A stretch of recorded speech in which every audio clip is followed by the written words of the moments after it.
I'm really pleased to have Aaron here tonight. Aaron Brader is a dear friend and founder of the Church of the Mushroom.org. And tonight he's going to talk about both the Church of the Mushroom, about his own personal experience and this brand new adventure that he started. Everybody give a warm welcome to Aaron Brader.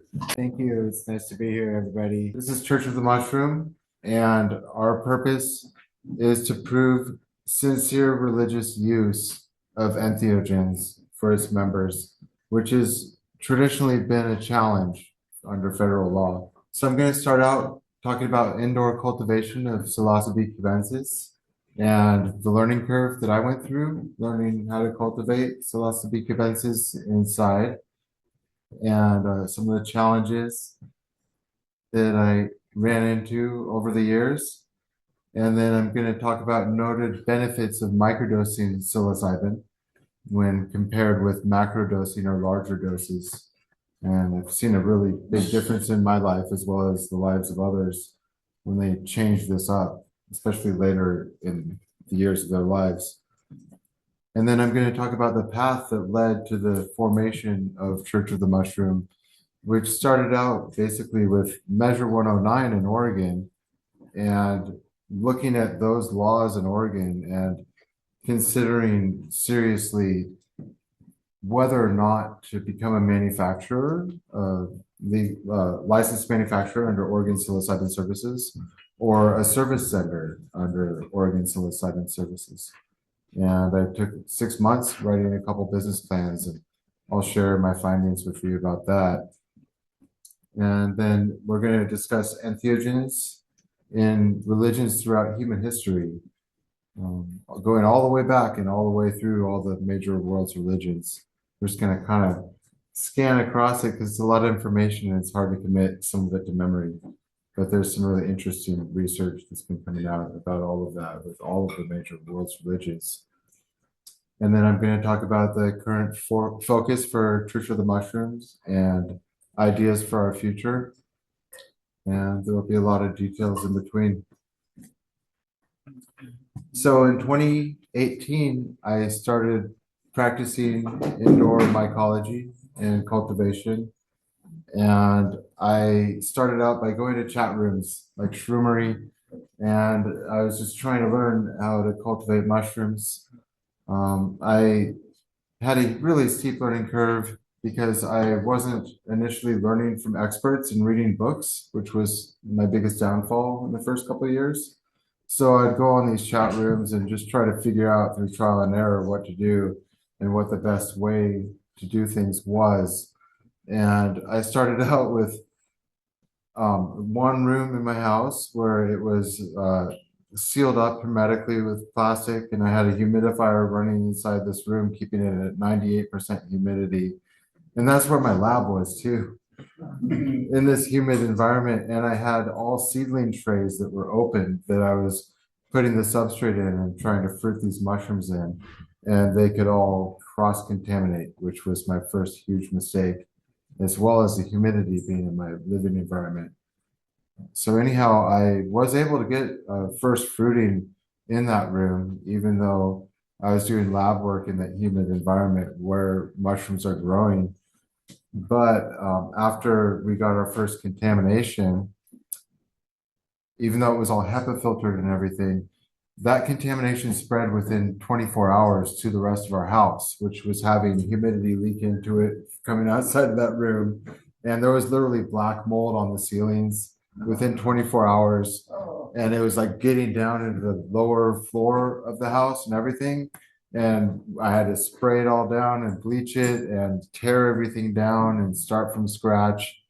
And that was my first really big lesson with like how quickly things can run amok and become catastrophic. And especially when you have a humid environment that's not sectioned off and compartmentalized. So the compartmentalization was the really big lesson from this. I was trying to figure out where the contaminants came from because I thought I kept everything really clean. It was positive pressure, HEPA filtered in that room. And so it was supposed to push out any contaminants. But my mistake was the table that I was using for my lab work was a card table, like a fold up card table. And the bottom of it actually had particle board. Sponge. Yeah. And I thought everything was plastic in the whole room, but I hadn't looked underneath this table. And I finally look underneath it and I see the mold growing on there. And that's what got into literally everything once that took hold.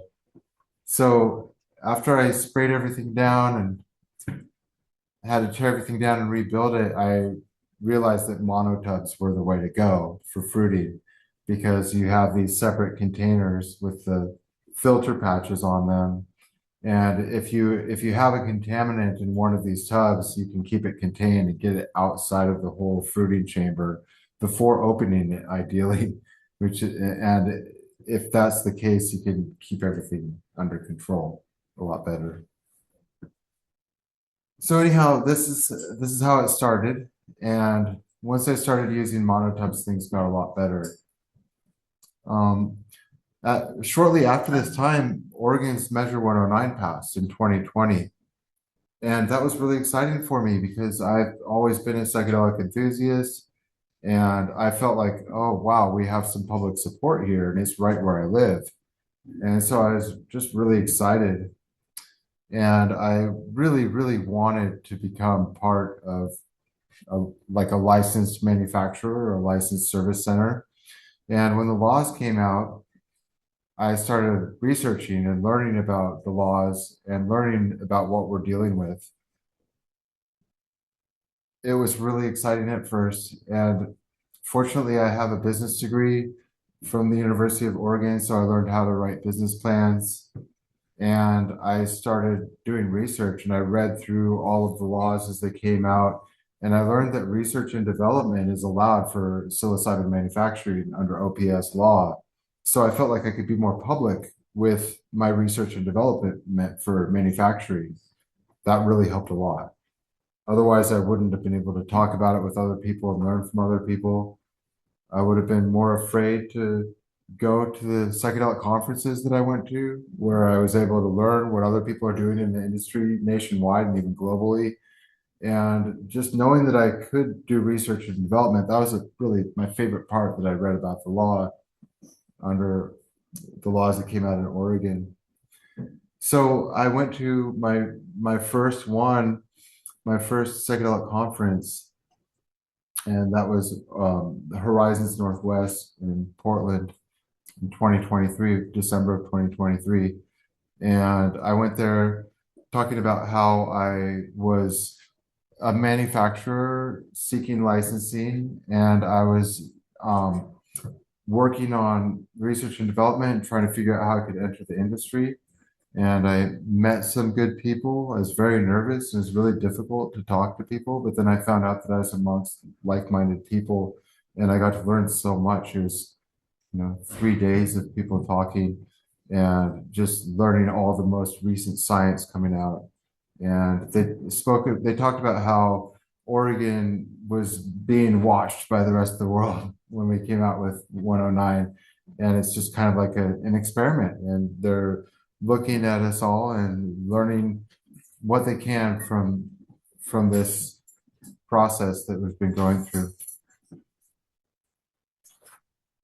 So anyhow, basically, I'm going to go through all this in greater detail, but I'll talk about the business plans and what I learned with those. And then I ended up deciding not to do that. And I ended up following a kind of a truer path that I've always had for my whole life, where I've always been intrigued by psychedelics and religion since I was 13 years old.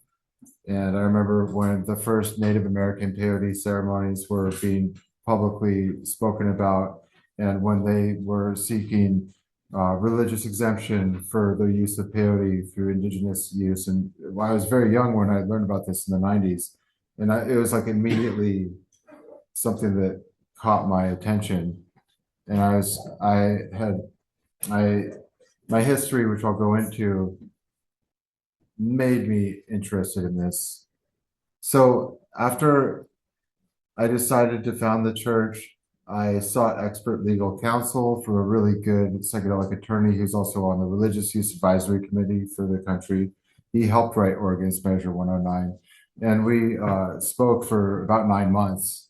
And it took everything I had to get enough counsel from him to decide the formation to use for the church and how to make it less risky and how to do what we're wanting to do, which is basically help protect people who've already had psychedelic experiences that are spiritual or religious in nature, but they've not been able to speak about it, not been able to share their information with others, or been afraid of persecution for basically doing something that's like at their core spiritual desire, their spiritual needs, or their curiosity as a human. So basically, I already mentioned with the indoor cultivation, learning from forums versus books. So books is where the experts are going to distill all of their information to you.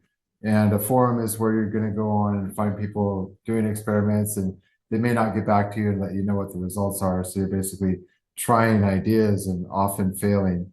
I found a lot of really bad information on these forums. The worst one that I could think of is hilarious, where it shows a video of somebody getting their substrate ready, and they're using cocoa coir, which is a coconut husk, and it comes in a solid block.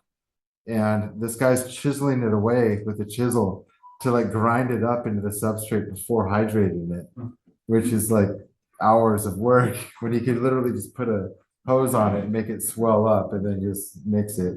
And so there are a lot of little things like that. Like with the substrate, putting the mycelium in, they would tell you to layer it and do like a little thin layer of the substrate, and then a layer of mycelium and a layer of substrate, and a layer of mycelium, and do it just like this. And there are just more issues for contamination doing it that way. There's a lot of misinformation on these forums and on YouTube, I found, and I kind of learned the hard way. Anyhow, the book that kind of saved me was the original one, The Mushroom Cultivator by Paul Stamets. It's written in the 70s. It's really great because it shows all of the best thing about it is it shows all the potential pathogens and contaminants that you might deal with. And it helps you identify the things that are dangerous and how to limit them, which is super important. That's like the most important thing. And a lot of the books don't even have that information. They'll tell you how to grow, but they won't tell you what to watch out for as much. So I mentioned open air fruiting chamber versus monotubs and how to section everything off to keep your contaminants limited. Keeping it clean is essential. There's a lot of ways to do this, but you can't really go too far with it. If you even like check the mail before you go into the lab, you could just ruin your whole day's work, or even open a door and then like have the spores coming from outside. Spores fly around so much that there was a university student on the East Coast who did this really interesting experiment where she put up this thing kind of like fly paper, where it's just a big kind of plastic sail with sticky residue on it on the East Coast on the beach, and she caught spores from Africa. Yeah, so they're just like flying around, even with water that they could sink into, they can make it all the way from Africa to America. So that's just how it is all the time. And when you're doing indoor mycology, you become really acutely aware of this. And typically, if you have a sterile lab, you want to have 3 doors between outside and your sterile lab with HEPA filtration in between each layer to make, and you want to shower before you enter and all that stuff too. So sterile workflow technique, I mean, a lot of you probably understand it already, but you just want to be really careful about what you touch and how you move. And when you're in between things, you have to be aware of every single movement, like whether you wipe your hands on your pants or touch your face and all that kind of stuff.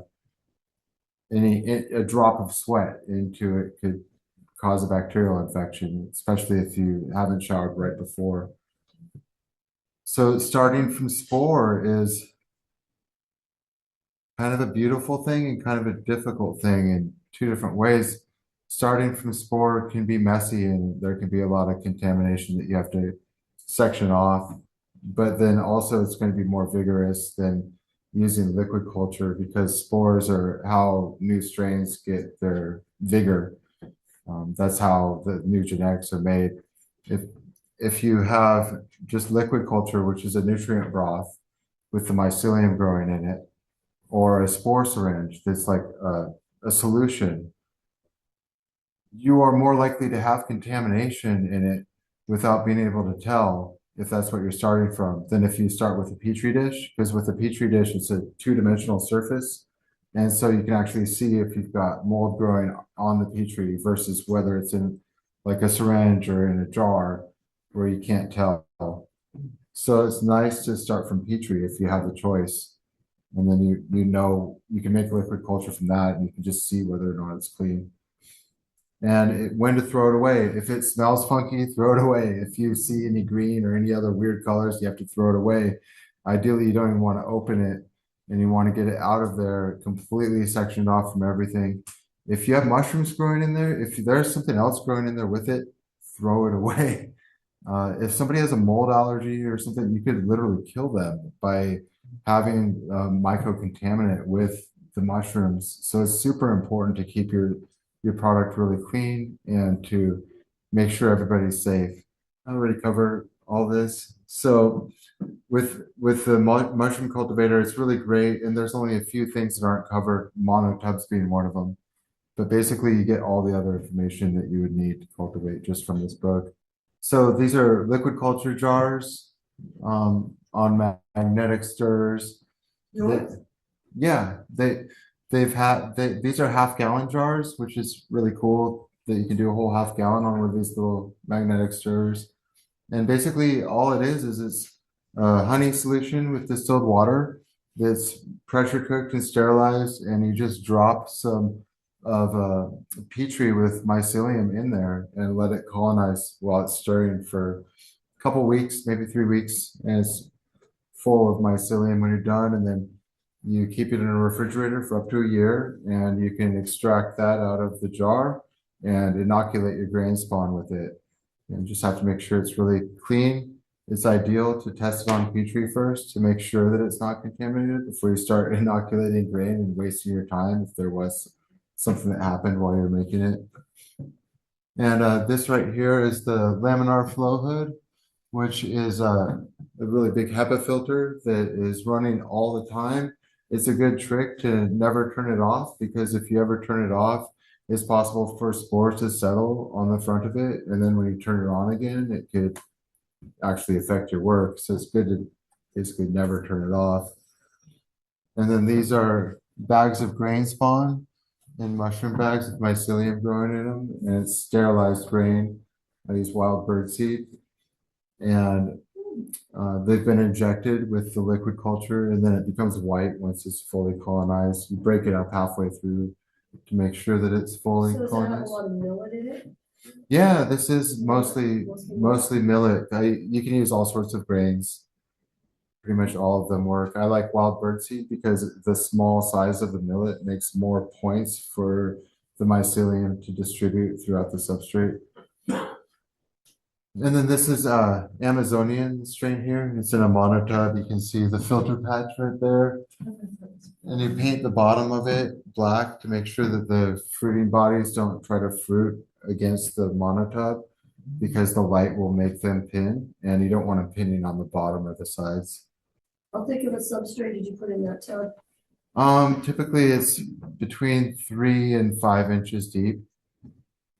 You can do anywhere from 2 to 6 inches, but I found that anything over 5 is overkill, and anything under 3 is not good either because it dries out so fast. So I already went through this where it's talking about, I talked about the first part where it's talking about how the humidified open air space made contaminants run rampant. Well, this is a really bad one. The fungus gnats on my birthday. I lost everything, and it was 3 months worth of work and investment to get this crop going. And on my birthday, I go down, and my monotubs didn't have gaskets in the lids originally. So there was a little bit of airspace that could come through, and some fungus gnats got into one of the monotubs, bred like crazy. And within about 48 hours, all of the monotubs had thousands of fungus gnats in them, and they were spreading trichoderma to every single tub. And it was before I got my first fruiting, before the first flush. So I literally had to throw everything away and get rid of all of the monotubs and work for another 3 months after building new monotubs with gaskets and having to buy them, and somehow make it through all of that and just like not let it defeat me. It was brutal. You definitely want gaskets in those monitors at the top. You also have to pasteurize the grain, right? Yeah, well, you sterilize the grain, but it's best to pasteurize the substrate, because when you pasteurize versus sterilize, it's going to leave some of the microorganisms alive, and it's going to help them battle bacteria and stuff. So you want your grain spawn to be sterilized completely, but you pasteurize the substrate. Okay, we're going to go into the benefits of microdosing psilocybin. All right, so I experienced this firsthand before I really did research. And I was in a really rough place in my life when I started microdosing psilocybin. Without going into too many details, basically I was living like a hoarder. The house was like an episode of Hoarders, and I was trying to do mycology in the top level and make it clean in this environment that was absolutely the opposite. So I just decided I would try microdosing psilocybin because I had some, and this was, I was taking about 200 milligrams of dried fruiting body every day. And within a few months, it was very, very subtle, but within a few months, I started noticing some differences in my life that got more dramatic every year. At first, there was mood regulation, which was almost immediately noticeable, where I would just feel like I had more ability to deal with life, and I was just in a little bit more optimistic mood. And that was kind of like almost like within an hour and a half after taking a microdose, usually. And then better cognition and mental health were just a huge thing that happened after maybe 6 months of time, where I started getting my vocabulary back. And it had been appalling. I had no vocabulary at that point. And I had mental health issues, like several diagnoses that had been plaguing me my whole life, to the point that I'm on disability at this point from it. But what was interesting is that my mental health just became under control as the months went on. And I would notice when I was approaching non-ideal states of mental health, and I could actually back off from it instead of kind of like going down that tunnel too far and having it overtake my reality. That was a whole new thing for me. My emotional clarity was a huge thing that happened. It took about a year or two for this to happen, but I had been in a toxic relationship for over 10 years, and it was really difficult. And I was just so committed to it that I was sacrificing myself basically. And it got to this point where my heart had become numb because I was just pretending like everything was okay for so long. And it got to a point where I could feel it again. And it was like, ow. And it became a compass for me to be able to feel my heart again. All of a sudden, was able to actually, I couldn't help but pay attention to it. And I had to start making decisions that were going to make it so I was no longer being tortured, basically. And it wasn't just in my romantic relationship, it was also in my social life. I started noticing people that were actually bad for me that I still loved and loved being around, but they were toxic relationships that I hadn't identified before. And very slowly, I kind of like sectioned off from these people. And it was really difficult with some of them, but it created spaces in my life that were open after that. And I was like, whoa, like I don't have anyone to fill this space. And then I actually had the presence of mind to choose people that are really worth my time to fill those gaps up. And that really leveled up my life and changed my interactions with people in a really great way. So releasing unhealthy addictions, I don't want to go too deep into it because it's really personal, but basically I've had addictions in my life to things that were very difficult. And after microdosing, one at a time, I would just kind of like decide not to do it. And it wasn't as difficult as it had been in the past. And I wouldn't go back to it once I had let it go. And that was with most different substances, which I've had challenges with throughout my life. And at this point, when I think about the substances that I had a hard time with that were unhealthy, I have no desire whatsoever to go back to them. And it wasn't like I had to even try. I just had to be patient with myself. It started by forgiving myself and being like, it's okay, man. Like, you're going to get through today. And then after a while, I just would make a better decision in the moment. I would just look at it like a binary thing instead of just overwhelming all this information at once. I'd be like, well, I could do this or I could not do it. And then I'd choose not to. And I'd be like, whoa, good job. And I'd start doing that. And then like that carried me through all that just kind of spontaneously. So yeah, so there's just been all these improvements. These are some of the descriptions, and these happened to me without really reading about microdosing and how it was affecting to other people. But then when I started going to conferences, I started to talk to other people about these experiences, and they would be like, me too, that happened to me too." And now I'm like looking online and seeing this just all across the world, different people who've been having these same things happening. So the Stamets stack microdosing study is really interesting. So the Stamets stack is a special way to microdose where you actually mix it with niacin and lion's mane, not just psilocybin. And it's like one of the only studies that's actually been done on microdosing so far. Most of the studies have been on macrodosing that have been clinical trials throughout the country or even the world. And microdosing needs more studies. So the Stamets stack is really interesting because when you mix it with niacin, what it does is it opens up capillaries in your brain and throughout your body. So it's going to help distribute the medicine throughout your brain and throughout your neural pathways and your nervous system and everything. And the lion's mane is just really well known for cognition and nerve generation. And so to combine these three things together is really, it makes a difference. So this is a graph of, it's kind of difficult to understand, but this is a graph of the Stamets stack clinical trials.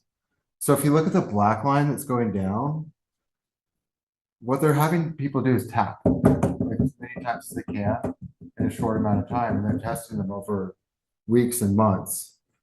And the black line that's going down is the one where they're declining in the ability to tap quickly. It's just a really simple measurement of your neurological system and your nervous system functioning. So the black line is 55 and older people who are non-microdosers and they don't have any of that on board, and they're also older. So it's basically declining over time. And then these other lines, notably the green line that's going up so fast, that's 55 and older people who do the full Stamets stack with psilocybin, lion's mane, and niacin. And that's the difference, the black line versus the green line. And that's just over a few months. And then, so it was more noticeable for older people, the difference that you get. The people that are under 55 and only had psilocybin, they still went up, but it wasn't as dramatic. And the people who are under 55 who aren't even microdosing still went up less dramatically. So it really seems to help more as you're aging, as far as the dramatic difference that you can experience. So yeah, this is a really cool mutation, right? That's machine health. And so there's about 95% of the clinical trials that have been done have all been done with synthetic psilocybin, which is an issue a little bit because the 5% or so of studies that they've done with actual fruiting bodies of psilocybin mushrooms, they have shown increased efficacy for mental health benefits when compared with synthetic psilocybin results. And that could be because of the baeocystin and norbaeocystin. It could be because of other things within the mushroom. It's hard to tell exactly what it is, but there has been proof that's showing that the natural format of psilocybin is actually has better efficacy. So yeah, this is talking about attending the psychedelic science conferences. So I went to Horizons Northwest, which was my first one, and then I went to Collaborants, one or two, put on by the Psilocybin Assisted Therapy Association. This year we had a booth at number 2 for the church. And our public debut, which was really exciting when we first opened to the public for the church, was at Psychedelic Science 2025 in Denver in June, hosted by MAPS, and it was like 8,000 people attended. And we had a booth there, and it was just really exciting. It was a whole week-long event. So this is psychedelic science, where there's Aaron Baldwin Draper, who's an award-winning Oregon Psilocybin Services facilitator, who's a friend of mine. I was across from Larry Norris of Decriminalized Nature. He's one of the co-founders of Decriminalized Nature, and they're the ones going all across the country and getting bills to be passed and everything for decriminalization and different things for entheogens. And then I got to meet Paul Stamets right when I showed up there, just randomly at the hotel. And that was just a really cool moment. So this is the Oregon Psilocybin Services website. And it's really helpful that we did this. I mean, however the industry turns out, it's really great because we've normalized the conversation of psilocybin therapy nationwide and even globally.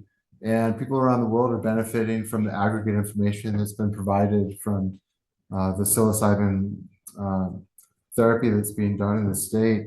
And it's showing efficacy, safety, and therapeutic practices.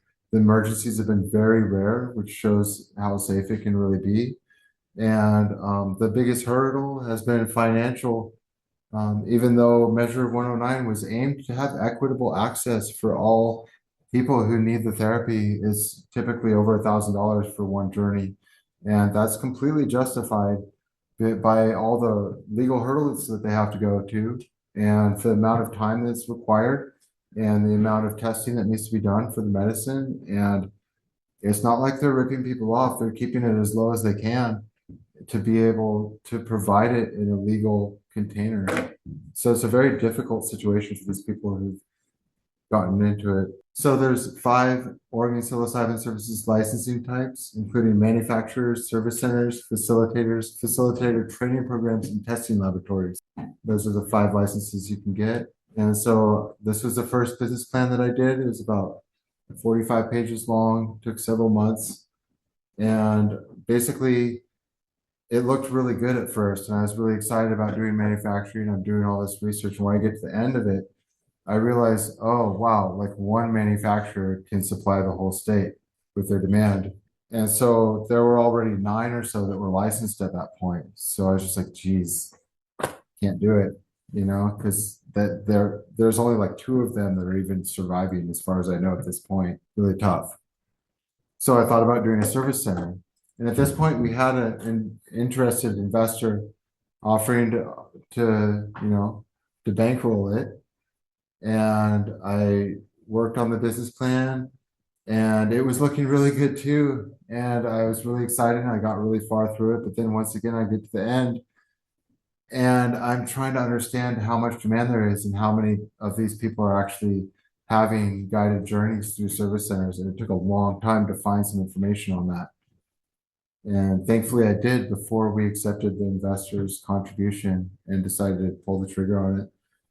Because it showed that the demand was actually too low for it to be financially feasible. Okay, so this part's pretty cool. So have you guys seen this cave painting, the bee man? Okay, so that's like 8,000 or 9,000 years old. And it's a mushroom shaman is the way they depict it. And he's like a bee, which is interesting because honey is an excellent way to preserve psilocybin. And it also ferments inside the honey when you blend it in there. And so the relationship between honey and psilocybin mushrooms is really ancient.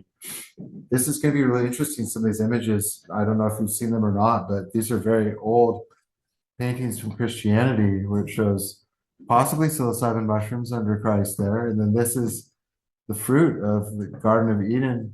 Looks like mushrooms with Adam and Eve there. Right? Yeah, the knowledge of good and evil.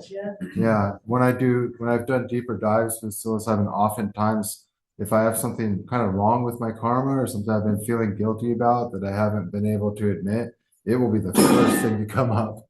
And I'll be like, oh, I need to face this and like work on this, when it's a larger dose, which I don't do anymore, but there's kind of a common theme with mushrooms where it makes me aware of my own karma really quickly.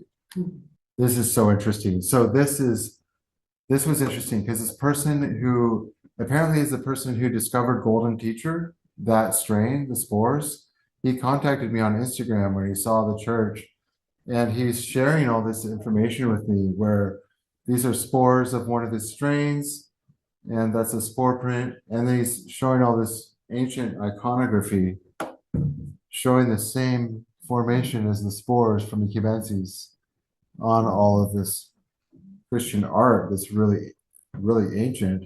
And it's not just Christianity, it's also in Hinduism and other places around the world, which is interesting to me. I haven't looked up to find out how old microscopes are to be able to determine this yet, but it was an interesting conversation, and he was really possessive about the information, and then he tried to get rid of it, and like he got rid of our conversation and our thread because I was friends with the breeder that he doesn't like because he's in competition with him. And so it was odd. I didn't even get his last name, but he said he was the person who first was selling golden teacher spores through High Times magazine, started in the 80s.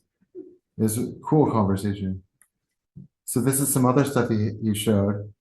There's some mushrooms at the throne of Christ. And this is a spore print he took of this mushroom that's heart-shaped. And then he shows this, which very much looks like a heart-shaped spore print too. And then here's another example of, this is Golden Halo, which is a cubensis strain that he found in Jamaica, which it almost never has golden spore prints. It's really rare. There's a nice match with that one too.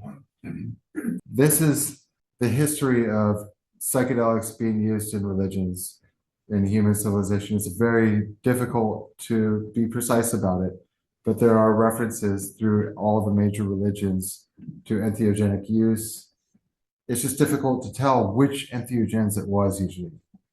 So this starts with soma, which many of you may have heard of, and soma is just like the ultimate mystery sacrament. Like, what was it? A lot of people say it's Amanita muscaria, and then there's also theories that it could be psilocybin or even ayahuasca-like blend, or it could have THC or maybe a blend of these, or even ergot fungus. This goes back 2,500 years ago, and it's in the Vedic scriptures. And basically, it was to meet gods and make one's soul immortal, is why they would do soma. And it was a very intense experience. And oftentimes, it was only restricted to people who were either priests or else royalty. And that's how a lot of the entheogenic use has been in ancient civilization. Soma is where it starts because that goes back the furthest. But then Buddhism is next. And Buddhism, there's early evidence of soma or something like soma being used, as well as hashish or an ayahuasca blend, which could have possibly contained acacia or Panganum harmala, which is Syrian rue. And acacia has DMT, and Syrian rue has an MAOI, just like ayahuasca. And they're also local to that region. And so there's a lot of theory about that. And then Egyptian is next in line. And there are a lot of psilocybin mushrooms found on the hieroglyphs. And they were cultivated on barley grain. And the acacia tree once again comes up and is being held as sacred, the tree that has DMT in it. And you're not allowed to build with it or create furniture with it. And they only use it for ceremony. And then Central American is the one that has psilocybin mushrooms in it the most, and it goes back thousands of years as well as mescaline and salvia divinorum. And the conquistadors pushed the practices underground upon colonization, but they stayed underground with the indigenous people, and they've survived.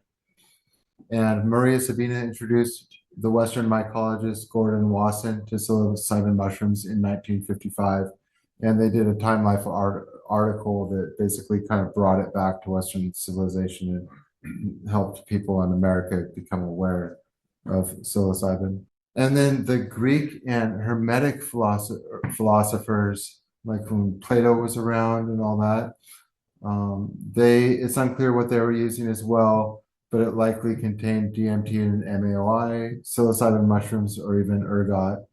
And the Hermetic philosophy is what a lot of the Judeo-Christian knowledge came from. And it was actually originally from Egypt. So the people from Greece would go to Egypt and learn their spiritual things and bring it back to Greece and write it down.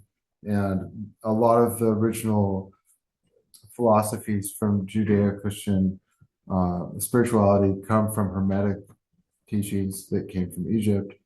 And so the Greeks and the Hermetics did democracy, law, philosophy, the belief of reincarnation, immortality of one's soul, and the god or goddess inside oneself. And that's kind of where that was coming from. And then with Judaism, the manna appears overnight after clouds, the manna from heaven, which is in the scriptures. And mushrooms are the only species that does that, where it appears overnight after clouds have shown up. And they're described as bread from the sky when the spores are in the sky, and the bread is kind of like the substance that comes from the spores. And Christianity, the first wines made were 1700 BC, which is way before Europeans were making wine, and they were found infused with various herbs, like still in existence recently. They've found these. And unfortunately, a lot of the entheogenic substances are going to be disintegrated, especially psilocybin. I mean, that'll break down in a matter of months, especially in wine. But there's just a lot of, people are wondering what was in the original Eucharist, basically, for Christianity.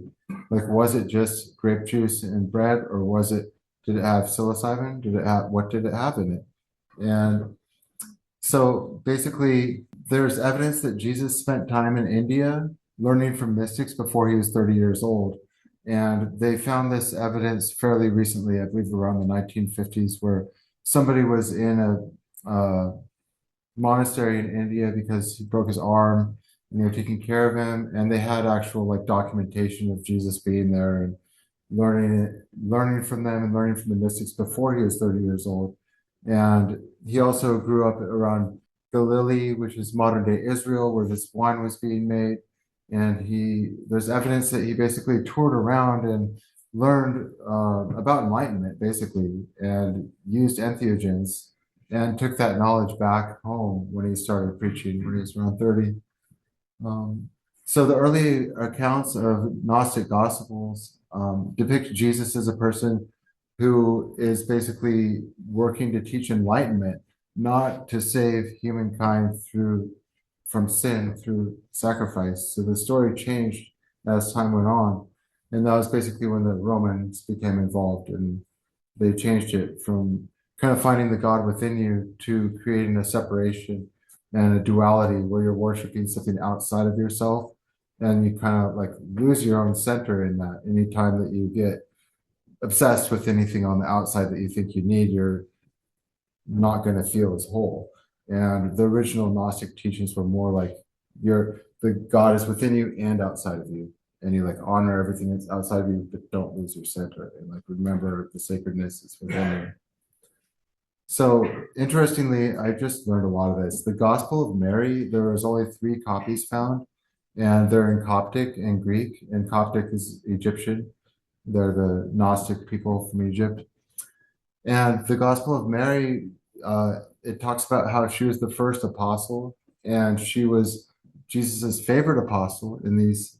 And one of her things was she would say that we are souls and that we're not determined by gender, and that like all living people or all living entities are souls, and that's like where your power is, and it's not determined by gender and other things like that. So the earliest Gnostic ceremonies were actually led by women, and Mary was apparently rebranded as a prostitute about 400 years after Christ's death, and it was kind of like changed over to a male-dominated hierarchy, when originally the women were leading the Gnostic ceremonies until the Romans got involved. And Mary was given a lot of information, which is in the Gospel of Mary, that the other apostles were not privy to.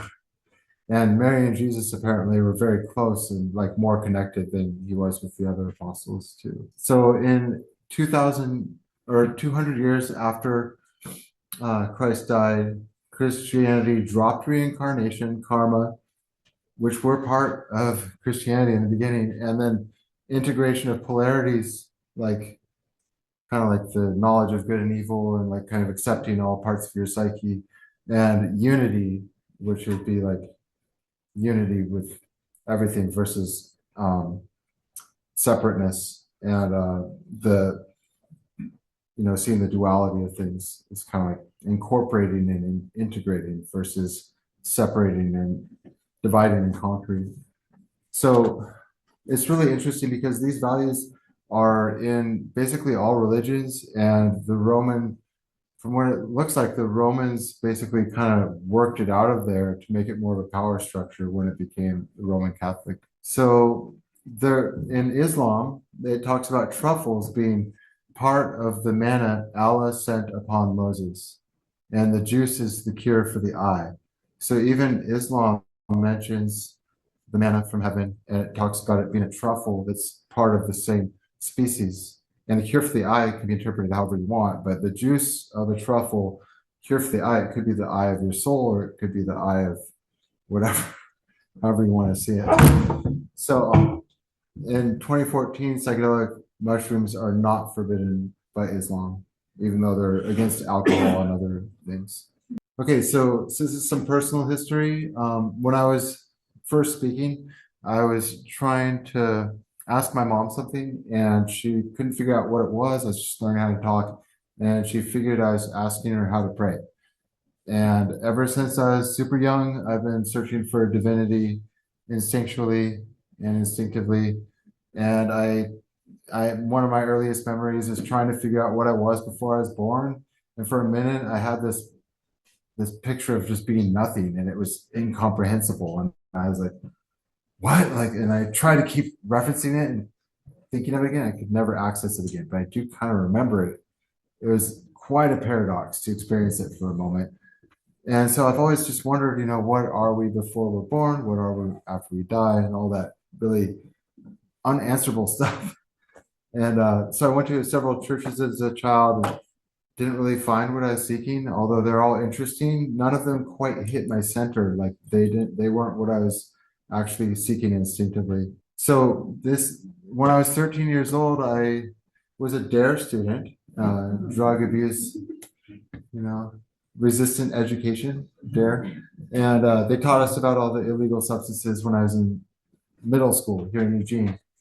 And I was looking at him, I was like, I don't want to do that. That sounds scary. Then I see LSD and I'm like, whoa, not addictive. Those are interesting effects. Oh, maybe I could try that one. And so I actually tried LSD at age 13. And it was 2 years before I tried anything else. And so I just took one hit of white blobber, and it was a 13-year-old friend that got it for me. And it was really good. And I wanted to draw when I was on it because I was really into art. And I drew really interesting stuff. And I had these kind of like, I started to find what I had been seeking at the churches. I was like, oh, I feel like my core. I feel like kind of a sense of something deeper that's like internal that I can trust. And it gave me kind of a perspective, kind of like the scientific method in a way, where it's just kind of trial and error, trying to find truth in your own psyche and mind and your emotions. And it's definitely a long process, but it helps when you can discuss it with other people because you can find common ground and find universal truths. And that's one of the goals of the church, is to find things that we all agree upon through these experiences. So within a month after trying LSD, I was living with my grandma because I ran away. And I randomly discovered this book on her bookshelf, The Discovery of Love, a Psychedelic Experience with LSD 25, written in the 50s. This guy is my great uncle, I find out. The author is my great uncle. And I'd never heard of him before. I'm like on page 30. It's talking about Jerry and Bill and Charlie and Anil. And these are my grandma, my grandpa, and my mom, and my aunt. And they're the ones who turned the author on to the LSD trials in the 50s in Southern California. And this book is all about his experience with LSD in the clinical setting when it was still legal. And so I'm reading this, and my family had never told me. My parents were always straight. My grandma was in the trials, but she never talked about it. And it was just really interesting timing. And I got chills when I'm reading about my grandpa because there's some personal stuff in there, and it was like, whoa, like, I wonder if they should have written that. And it was just really interesting. So my grandma she studied all the world's religions in college, and she was really into metaphysics, and she's always a very deep person. And I got a lot of good interactions with her and had a lot of support from her, even though it skipped a generation in our family. So then after that, my dad happened to mention the Carlos Castaneda books, and in high school I'm like tripping and reading Carlos Castaneda and the Way of the Shaman and all this shamanism stuff, and I got so obsessed. It was ridiculous. It's at some point I had to just kind of like let it go because it got really weird after like 10 years. So, so these are some of my first personal religious experiences while using psilocybin mushrooms.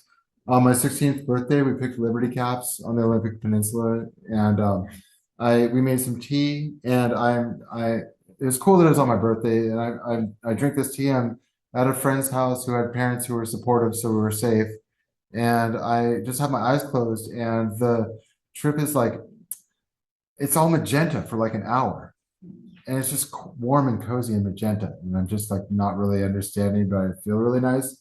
And all of a sudden it gets super bright and cold. And I was like, what the hell? And I realized I was remembering being born. Like I could kind of see the light through the womb for the first part. But then when I actually was born, it was like really bright and way colder. And I was in shock kind of from the difference in temperature and the amount of brightness. And that was my only way to understand what I experienced. That must have been like kind of an intuitive memory of my birth.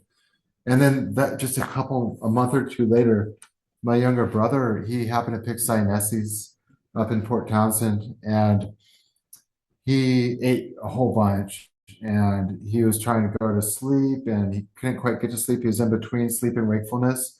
And he had this whole trip where I saw him the next morning and he's like, I talked with God all night and God told me all this stuff. And I was just like, whoa, like, how did you do this?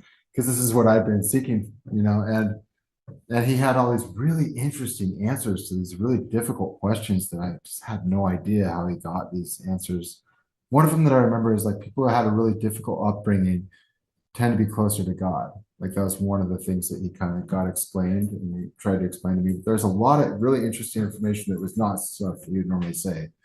So I was like, I want to repeat this experiment. And I couldn't find cyaneses, so I got an eighth of cubensis and repeated the experiment a week later. And I had my brother give me a massage to try to calm me down and try to get me into a sleep-like state. And I laid in bed and, I had my hands like this and it was just like really quiet. And when they started to kick in, I just started posing questions. And I could feel this tiny voice at the center of my heart that was I couldn't normally hear it, but I was able to like tune into it and ask questions and get these answers. And it would just be like whatever kind of popped in through the visuals and these weird things I'd think of, I'd just ask about it and it would explain. And it was always stuff that I wouldn't have thought of myself. So that was like my first kind of communion where I realized that the mushrooms could actually find that internal knowledge that's something deeper than what your conscious mind can actually access. With the Church of the Mushroom, I obviously always felt spiritual significance from using entheogens like psilocybin mushrooms. I wanted a way to share these experiences with like-minded people and compare notes with the goal of identifying universal truths. That's a huge part of it. It's like a spiritual collaboration. And we have a journaling platform that helps you prove sincere religious use. You can journal anonymously through your experiences with the sacrament. And when you show these personal experiences, it helps prove sincere religious use, which helps you be protected under federal law. That's the whole thing, is it has to be sincere. If it's not sincere, if you don't have a divine calling, you're less likely to be protected by the law. And then psychedelic harm reduction and resource sharing is a huge part of it. So there's like a trusted networks page where it shows access to all the different people and resources that can help you throughout the country and throughout the world, all the people that are in the legal psychedelic sphere. A big part of it is Fireside Project. Like if you're having a bad trip, you can call them and they'll help you out. And you can also get guided journeys through them. And there's just like a lot of important resources like facilitator training, service centers, and all the things that are on the up and up is what we do. And then the psychedelic harm reduction is not just like, how do you not have a bad trip, set and setting, all that stuff. It's legal harm reduction too. Legal harm prevention is one of the goals of the church. So people don't get thrown in jail for trying to seek their spiritual truths. And basically, we're working on going back to the roots of religion and honoring ancient practices while exercising federal religious use rights.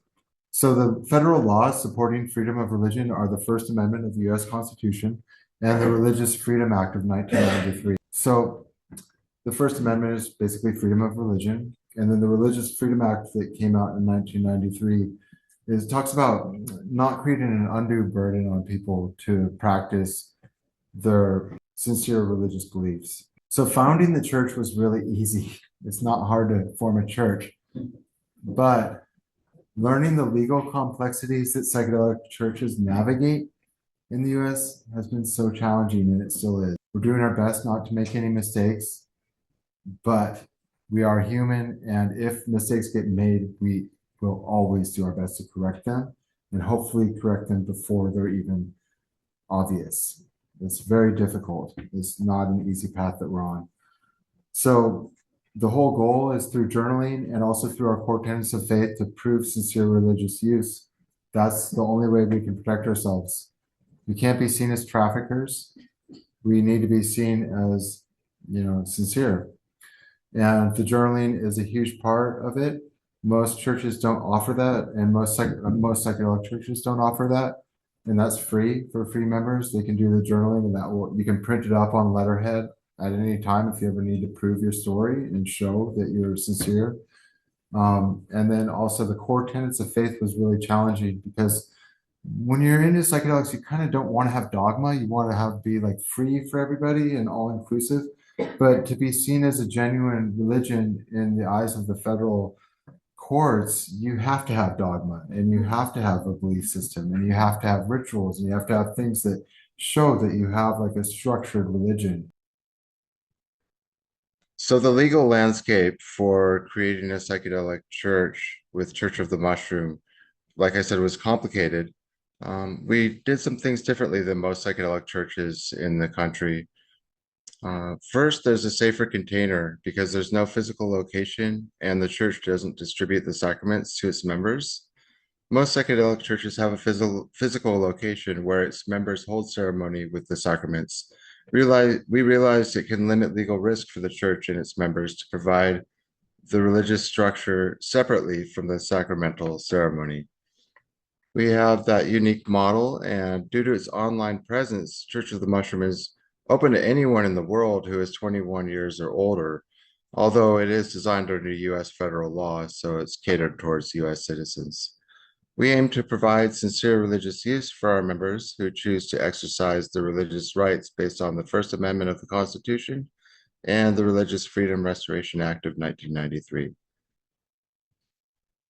So we learned about legal precedents when I worked with the attorney, and we established key cases that we should focus on to see, what has been done and what hasn't worked with the laws. And there are some serious cases that have happened. One specifically was a death that happened with an ayahuasca church where it was really tragic, and they just didn't do enough preparation for the ceremony. I believe it was maybe a medication thing where there was a mixture of medications that they didn't expect, and they didn't have their laws set, or their agreements, their legal agreements set properly. So they went out of business and got sued, and it was a big ordeal.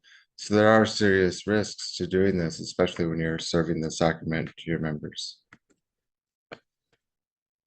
So basically, we're waiting for legislation to catch up with the culture and the science. The culture seems to be first to discover things through trial and error, and then by word of mouth that has traditionally spread throughout society. And then science will do things to actually do clinical trials and things like that to actually prove these theories and make sure that there's actual statistical evidence that these theories are true. And then after science has proven it, then finally laws tend to catch up with it, and they're finally written and the structure is solidified within culture. There currently are no known officially recognized churches in the United States that have received a DEA exemption specifically for the use of psilocybin. While several churches have applied, there has been no approval and there's been no response from the DEA since application. Applications started in 2016 to get DEA exemptions, and it's been seen recently as an unfair process because the Religious Freedom Restoration Act of 1993 says that the government shouldn't place an undue burden on sincere religions to practice their beliefs. And the DEA exemption process is complicated because you need to, as a church, to submit all of this information that is technically could be considered illegal activities. And you need to be transparent with all of that. And you also need to stop practicing your religion while you wait for a DEA exemption. And so basically, that does create an undue burden. And because of that, the Sacred Plant Alliance is currently working to sue the DEA for an alleged violation of the Religious Freedom Act of 1993. So this chart right here shows, aggregate information of all the psychedelic churches that have actually applied for DEA exemption since 2016. It shows the different substances that they're looking for exemption for. And as you can see, only two of them have been rejected. The blue dots are the ones where they decided to pull their application and not wait any longer. And then all the yellow dots, there has been no response at all from the DEA. So really only two of them have even received a response since 2016. So that's almost a decade without any real reply and complete transparency towards the risk that these churches are taking. So we're seeing that, and the Sacred Plant Alliance is seeing that as an undue burden. And hopefully that lawsuit will go well. And Church of the Mushroom is currently just waiting to see how that all happens before we consider actually formally applying for DEA exemption. Okay, so now we're in the core tenets of faith. This took a lot of soul searching to discover, what do we believe in, and what dogma do we think people will agree with? So basically, it took several months, and it's always a living document. And through our members, we listen and respond to their beliefs as well. And we're always willing to adjust as we keep writing this living document. I have a Okay, question. so yeah. Who made that beautiful picture up there? Oh, yeah, I drew that when I was 18 years old. It's colored pencils, and it's a 3 foot by 3 foot drawing called a mandala for the trees. I actually had a psilocybin journey on an eighth of cubensis, and I was really concerned about ancient forest preservation and the old growth forest being cut down on the Olympic Peninsula in Washington at that age. And I was in tears, just so upset. And so I created this drawing with the hopes of selling it in copies of it, with 50% going towards the ancient forest preservation efforts, because we had already protested ancient forest preservation or tried to keep old growth from being cut down, and it didn't work. They still cut it down. And it was just really an emotional experience, but it was inspired by Psilocybin mushrooms. It took 9 months to draw. Anyhow, so I'm going to go into the foundation beliefs of the core tenets of faith. So we view psychedelics as divine gifts that facilitates one's connection with their higher self, infinite intelligence, and the sacredness of all creation. Through the careful use of psychedelic sacrament, affirmations, and prayer, Church of the Mushrooms High Faith seek to define and work with universal laws. The truths chosen are supported by our collective experiences, both with the entheogenic sacraments, as well as living without the sacrament as part of our lives. The 7 universal laws and connection to infinite intelligence are precious opportunities for earnest truth seekers. Members can engage in planned ceremonial use of psychedelic sacrament to foster personal growth, healing, spiritual transcendence, positive manifestation, and a sense of unity with life's abundance. We don't typically refer to God, if we even use that term, as a he with a capital H, but rather we, us, they, and them. Members promote positivity, inclusiveness, respect for all life, and stewardship of Earth as an extension of the religious practices. The culture of Church of the Mushroom is supported by honesty, which is encouraged and commendable. Lying leaves others and oneself with very little to work with or improve upon. Equality of all human beings and genders is supported and upheld, as well as the abandonment of all forms of prejudice. It's important to change any possible prejudice we may have had into curiosity. We have so much to learn from each other. All religious beliefs are considered and appreciated. We find them to be complementary rather than contradictory. Psychedelic harm prevention, with a focus on planning for the use of psychedelic sacrament, is also important to us. Do no harm is an important focus for guides, facilitators, seekers, and journeyers alike. The importance of preparation and integration are key components to successful administration of psychedelic sacrament, promoting safety, security, and lasting benefits from psychedelic experiences throughout one's life. Support systems are in place to help at any point, either before, during, or after the psychedelic journey. The Fireside Project is a great resource for one-on-one support. Please see their contact information, along with many other resources in the psychedelic community, on our trusted network page at churchofthemushroom.org. Gratitude is very important. We must acknowledge what we have, appreciate it, and allow the universe to bestow blessings upon us, matching our vibration of gratitude. Spiritual growth and inner harmony are fueled by giving thanks for honest questions, or asking honest questions, taking action, meditating, studying, and contemplating, considering the 7 universal laws when choosing your actions, and making informed vibrational adjustments through verbal prayers and positive affirmations along your life's path. These are just suggestions. Journaling. Spiritual journals are the backbone for each HIFL's legal documentation of faith, providing proof and official record of their sincere religious practices involving psychedelic sacraments. This is not required. All hyphae always have access to the entire spiritual journal for downloading and or printing on the COTM letterhead for free, should they ever need evidence of their sincere religious use.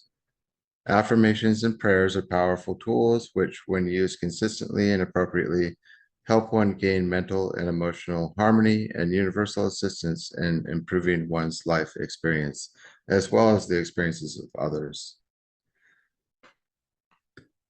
As far as the 7 universal laws go, we can go into greater detail than that, but you're going to want to go look at the core tenets page at churchofthemushroom.org to see what that's about.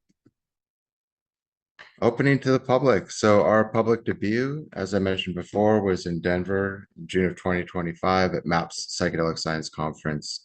We met hundreds of people, including several founders of psychedelic churches, attorneys, doctors, and many other professionals in the psychedelic space. Ever since opening our online congregation, there has been steady interest and support. We've been interviewed by Rolling Stone, although the article hasn't come out yet. We'll see what happens with that. And we've recorded a podcast interview at the Naturalized Citizen podcast. And we've met many collaborators, and Church of the Mushroom membership is currently at about 200 people. It's been 7 months since we've opened. We're serving our members one interaction at a time. We're improving marketing efforts. We have a marketing professional named Madison on board who's really been helping a lot with that. And we're clarifying our mission and message. We still have great legal support, and we're expanding that as well. And we have new physical meeting spaces on the horizon. One of them is a service center on Portland, which is the 7th floor of a building in downtown Portland, and it's beautiful. It's set up for people to have guided ceremonies. And we also are looking into having meetings, probably starting with quarterly meetings if it works out, at a church in downtown Eugene that's very beautiful. Thank you so much for listening. I appreciate this opportunity. I wish you all well.